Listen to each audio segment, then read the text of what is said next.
Welcome back everyone to another video of From the Deck. Today we are starting a new stuff right here because Benji from Legacy Crusaders and also Invoke 101 and a lot of other content creators are starting this kinda new trend and a new take on seal only challenges. Because seal only is fun and it's good, but it's RNG dependent and tiring and consuming, and everyone is doing it. Also big channels are doing it, so we have to take a little bit of a different direction from the usual stuff, and as such they created this that is single only basically. So we have to spend the same $30 budget on singles basically to form a competent deck week per week, and then we upgrade it of course and face it in a match. Now the winner of the match is going to get $5 more for their budget for the next week. So winning is an important step on this process. Now I don't know if you know this, but good decks are not cheap. That's why we're going to start with a good deck that is cheap, but competitive is not one of its strongest words. Thinking about what can the first week do and don't do, the fact that you have to deal with monsters and destroy them by either battle, I don't know if card effect is something that you can afford, but by battle at least, as a way of removal, I'm thinking Time Lords it's the best way to start this challenge. Of course, there's a rule for this challenge, the only rule, the important rule, where we can buy cards from ourselves, because we're going to use different sites. If you're on US, you can use tcgplayer.com. If you're on Europe, you can use card market or whatever market card you want to use. On my case, I'm going to use hidralistico.com.mx because I'm from Mexico, but the prices are almost the same. I'm going to post my cards as I'm selling them at the price they sell the cards. I'm buying my own cards from my own deck. That is going to be a little bit clearer when we go to the showing of the page and everything. But for now, let's state that we can buy cards from ourselves, but if we are missing a rarity for a card, we have to either buy that rarity or put a higher price for the rarity that we own. So that's an important thing. That's why I always say first finish the decks and then upgrade the rarity. So, but we're going to start nonetheless, and we're going to start with the one and only Time Lord lineup. As you can see on the right, I have all of the Time Lord prices and all of the deck prices. They're on Mexican pesos, of course, so don't worry about seeing 20 because those are 20 pesos, which is basically $1. And on this side, the external part, we have the price on dollars per section. So we're going to go quickly through all of the sections just to see how much does this deck actually cost. So we have all of our Time Lord monsters. Michion, we're playing one of it. Sadion, no Sandayon, Sadion, we're playing 3. Metayon, we're playing 2. Glaceon, we're playing 2. Sandayon, which is this one, we're playing 1. Camion, we're playing 2, as well as Raffian and Gabriel. And you can see they have different prices. They come from 20 to 10 pesos. That's the range basically. And just to give you a quick inside out, we have this comparative where $1 costs 20 pesos and 70 cents. As such, we're playing 15 Time Lords. I'm going to show the prices of every Time Lord here. Michion, Metayon, and Sandayon, they have different prices. Michion is 10, Michion is 20 pesos, Metayon is 10 pesos, and Sandayon is 20 pesos. Then we have Raffian and Gabriel from 15 pesos. We are not playing Cephylon because Cephylon is a really bad Time Lord. We are also not playing Hylon. Metayon is at 10 pesos. Sadion is 10 pesos. And Lacion and Camion and Saphion they are at 15 pesos. So for all of these Time Lord monsters, we are spending 210 pesos or $10.41. Then we have our machine engine basically. We're going to start with 3 copies of Empty Machine, which is a secret first printing. That's 20 pesos. We have the price right here. Then we're going with Infinite Machine, which is a 15 pesos card. And finally, we have Infinite Lag, which is also 15 pesos, and both are secret rares for sprinting. My cards, because we are playing 3 empty machine, are round about to 90 pesos or $4.46. And now we're going to go with the best part of the deck, which is Staple Turbo. Now, because we have reached the $15 basically mark, and we are only just half a deck in, we have to spend the rest of our money wisely. And as such, we have to go into a version of Time Lord that I didn't know I was going into, that is called Back to Monkey Time Lord. So I'm playing 20 staples. Yes, I'm not gonna lie, I have 20 staples that I'm playing just to round this up to 40. And also, if you are asking why there are no Time Maidens, well, that's because that's a $2.50 card per copy. And the idea of this first episode is to spend a little bit less than $1 per card. So those are really expensive ones. I don't want to go over the budget. So those are our targets for next week. But for this week, I'm going to go into speedrun mode for the staples, just showing you two things that will explain the rules a little bit better. Here in my hand, I have the 3 copies of Exchange that I own. The glare is really hurting me right now. Okay, there it is. As you can see, the first two, the ones that are behind, are rare ones and are limited. But the one on top, this one, is a secret rare. Now, if we go to our price list here at Israelistico, we can see that the secret rare is worth about 25 pesos, which is 15 pesos more than the rare first. And I have to say, as a common, this should be even lower, but I'm going to go with this price. So I have two options here. Either I can buy for real a third copy of Exchange in rare, and I adjust the budget to that, making it cheaper, but I have to actually spend money on that. And I don't know if anyone here owns an Exchange here. They don't have it. So the other option is I use my secret rare Exchange, but I have to spend for the budget the full 25 pesos, which are $1 and a bit. So I will go with that just because I want to have the 3 copies of Exchange. And another way to explain this is with another staple that I have right now, which is Karma Cut. Now, Karma Cut, you're going to see right here, I have 2 copies and I'm playing 2 copies of that. The one on top is a common and the one below is a rare. Now I have 2 options here. As you can see right here, the common Karma Cut is worth 10 pesos, which is the first one right here. And the rare one, the one right here, costs 17 pesos. So I can either buy a second common Karma Cut for in real life and hope that it gets on for the match on the mail, or I can play my rare version, but I have to spend 17 pesos from the budget. So I will go with those options. I will spend the full price for the rarities that I have currently, instead of buying the real rarity that I want to play, just because it's easier for me to play the ones that I own already than spend money on cards that I do not own. If you want to know what the loser in the video is saying, he's explaining why the rest of the lineup for the cards that he wants to buy. And also this is a proof of how much the cards are worth on Idealistico basically. So I'm not going to stop on this and I'm just going to speedrun over it. And we are going to continue after we finish all of the staples.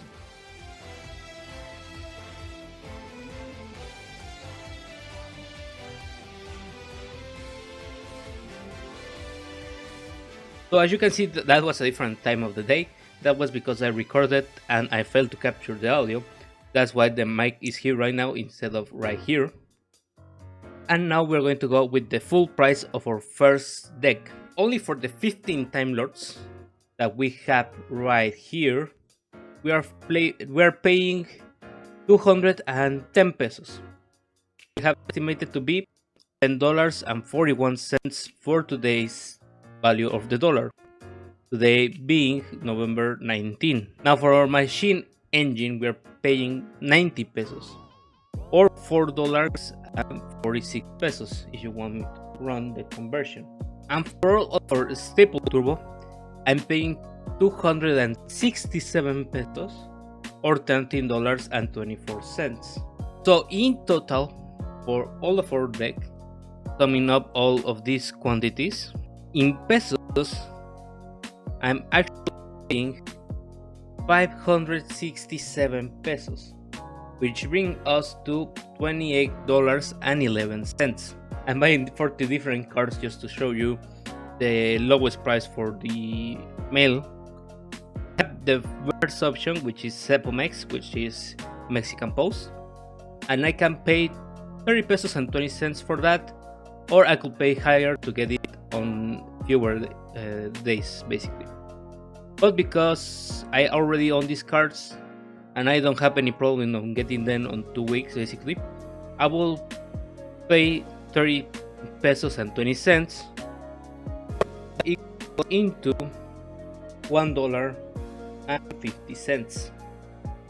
Adding that up to our list here, or ticket, we have that our total for all of our first deck is basically $29.61, and we have saved from the budget 39 cents.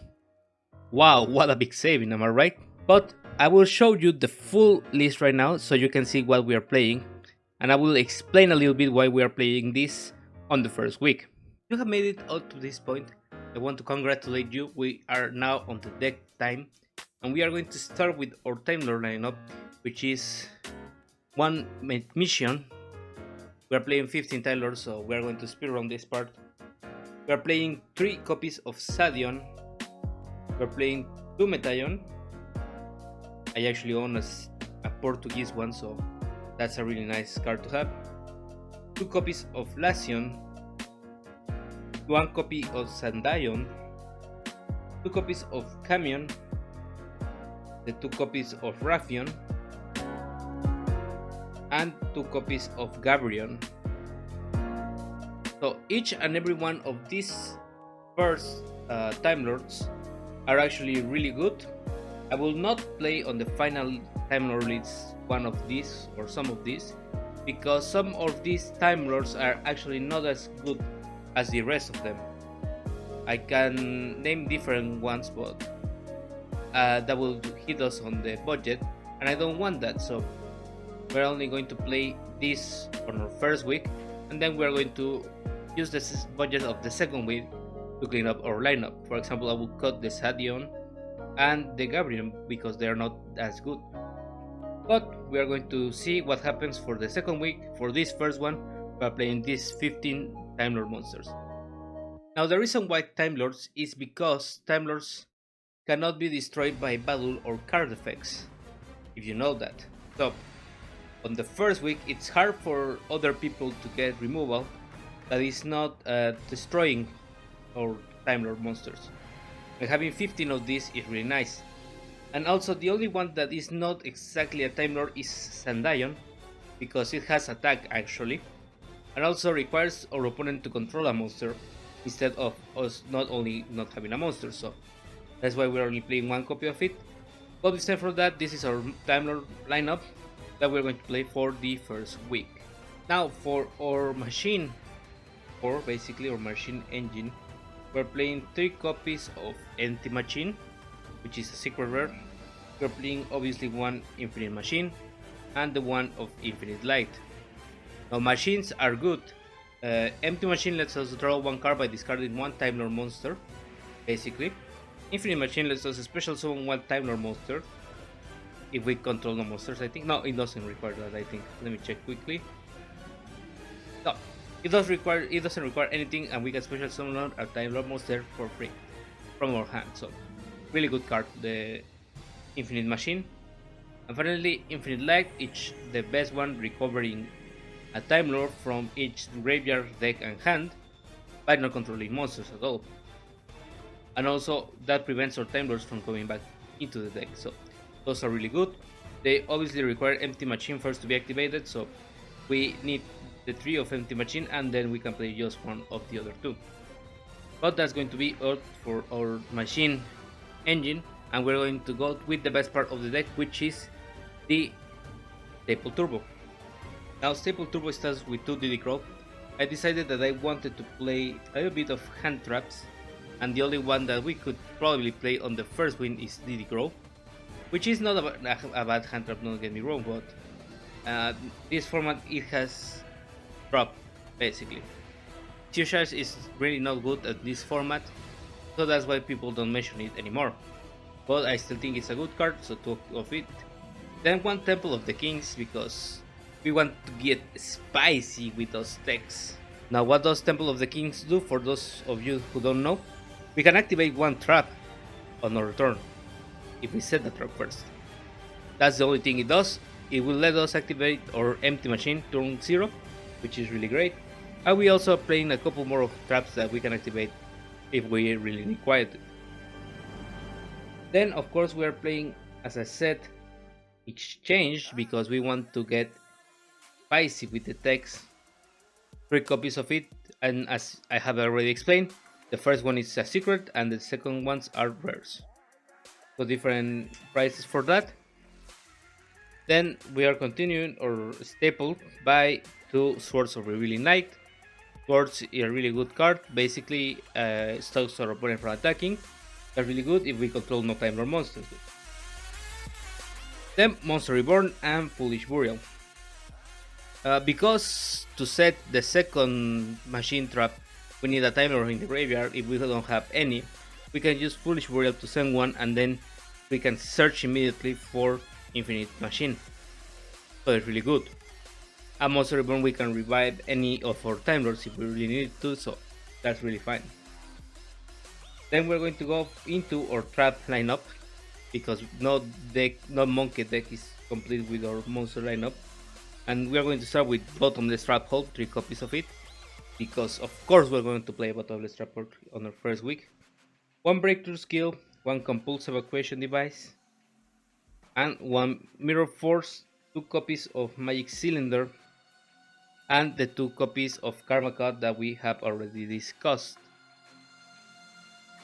So I don't need to explain really why are we playing all of these cards, these powerful cards. We just want to opponent for no break at all, and also not them being able to destroy our Time Lords. So this is our most effective lineup that we have for week 1. We are obviously going to upgrade our deck for week 2, but with this I think we have a good chance to win our first match and get those $5 extra. So that's going to be it for today's video and for our first episode of Singles Only. I hope to get more involved into this, because actually this is a great idea and this is a great take on one of YouTube's most used series basically. Let me know in the comments what do you think about this idea, and also if I'm missing another card that isn't Time Maiden or 1-for-1, because I already contemplated those. Also, quick note, I will mention that this is only the deck to start our series. So what I'm going to do is actually going to start buying extra deck pieces for our next deck basically, because we want to improve a little bit by going slow and slow. So we are going to buy our next pieces on next week from the budget that we have left, and as such we can make a quick transition from our Time Lords to the second deck, which I will keep as a secret just to have a surprise for you. I want to thank you very much for coming in. I hope that you subscribe and leave a like and a comment, of course, and we see you on the next video. Adios.